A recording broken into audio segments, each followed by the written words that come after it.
Galing kami doon, umiikot kami at dito kami sa papuntang pauwi na to, guys. Ayan.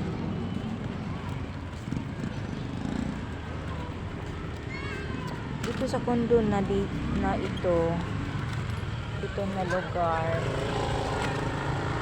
marami pang mga bakante, guys, at mga mura lang siya. Meron tag 4,000 at ganoon pa rin ang style sa renta. Pareho lang din sa magrenta ng apartment. 1 month advance at 1 month deposit. Ayan na, ganyan na siya, guys. Ayan. Ito na road ang papunta sa north. Yung building yung last na building na nakikita doon ang condo namin. Guys, ito, guys, mga uso na dito ang mga e-bike na nakatayo lang.